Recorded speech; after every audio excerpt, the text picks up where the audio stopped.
So Psycho Killer. I wasn't expecting too much out of this when I saw it on there. I mean, it's a cool tune. I've heard a couple other people cover it too. Velvet Revolver did a pretty mid version of it. There's not much to it. You know what I mean? It's there's not much going on in that song.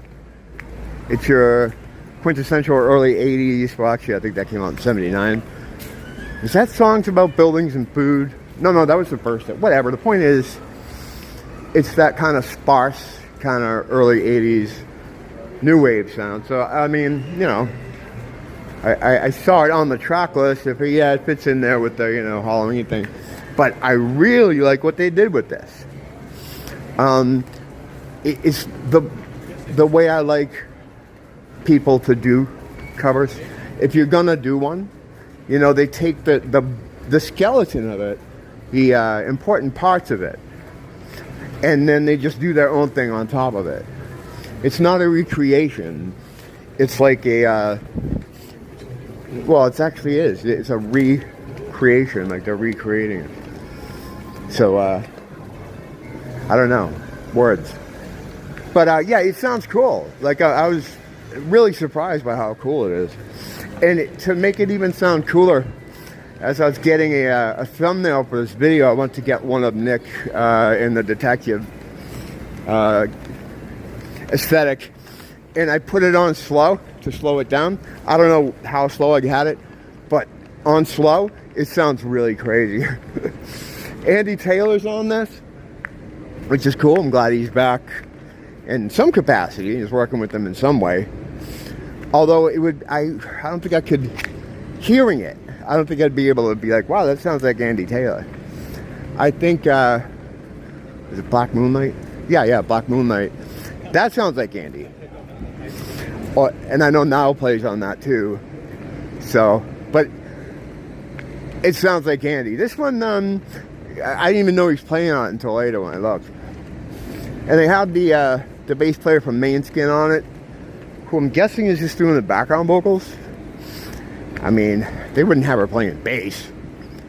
I mean, when you have John Taylor in your band, you know, that's like calling someone up from a little league to fill in for Cal Ripken. It's like, you don't, why would you do that? So I guess she's just doing the backing vocals. So in that being said, I think it's just like a name thing. Like, oh, we have the naked girl from Manskin, whatever.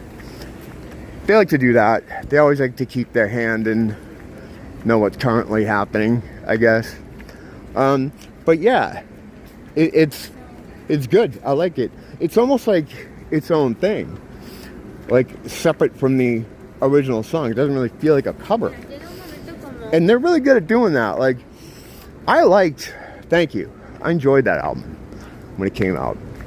Because of that, they didn't adhere too closely to the original songs on any of that album. I think it worked really well. Now, it was the wrong time to release that, and we all understand what happened. If you're a fan, you know, I actually lived through it. So, yeah, I remember that whole period. I think I did something on Thank You. I did a video on a lot of their albums. I could probably redo them because it's been a while. But yeah, so this is the third track we've gotten so far from Dance Macabre. Dance Macabre, I believe, is being released this Friday. No, I know it is. It's coming out Friday. Pretty psyched for it. I tell you, when I first heard the first single, the title track, I wasn't all that into it. And as I've explained before, I think a lot of it had to do with what I was doing at the time. Sometimes if you hear music, music can imprint itself on you in a way.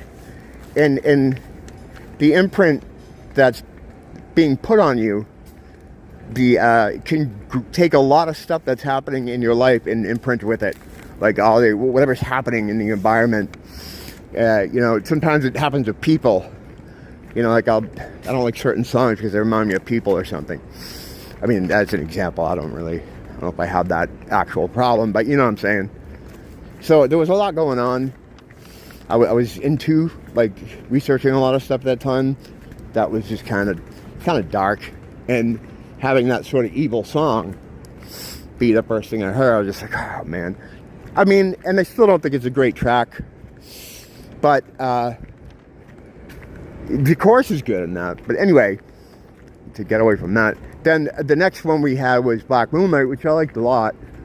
Speaking of Moonlight, you see that one? It never comes out on camera. You know, looking at it right now, I can see like the craters perfectly. And it's funny that a thing 500,000 miles away, I can see the craters perfectly so that I could draw them. And I can't read like a lit up sign 2 blocks away. Tell me how that makes sense. You can't, because it doesn't. That's your pro tip. But yeah, so as far as tracks released so far, we got 2 hits and for me 1 miss.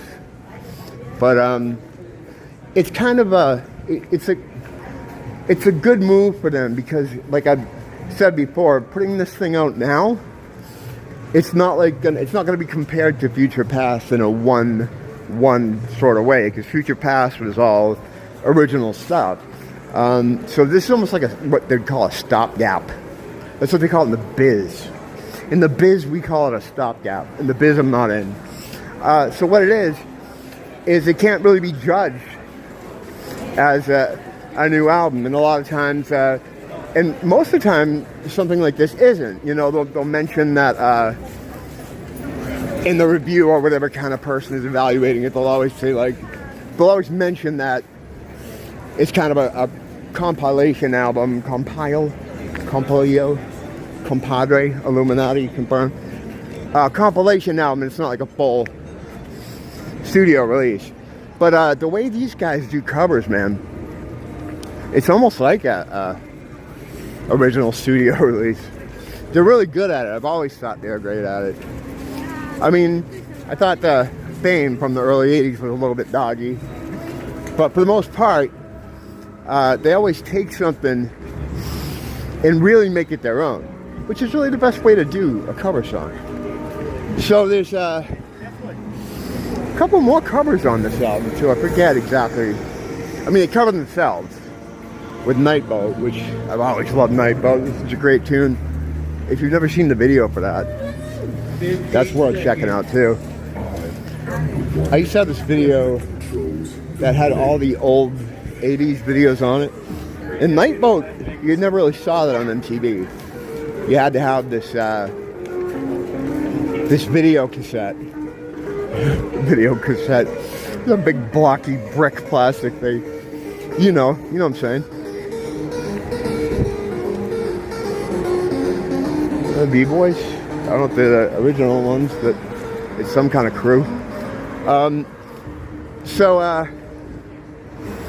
Yeah, that Nightboat. Anyway, great video. They also had, on that videotape, they had other videos that that didn't play on MTV. Lonely in My Nightmare from Rio.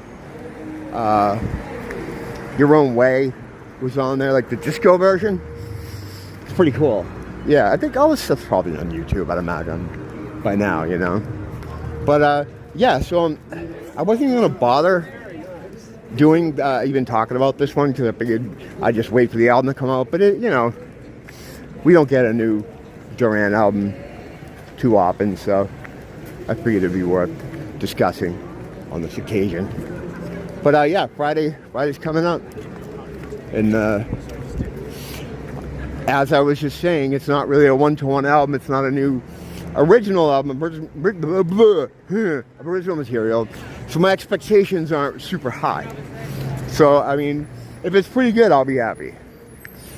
And I'm kind of an apologist for them sometimes too, so yeah, you know, I don't need too much convincing. Just keep Charlie from rapping too much more and everything will be fine. Don't blame the teacher, blame the school.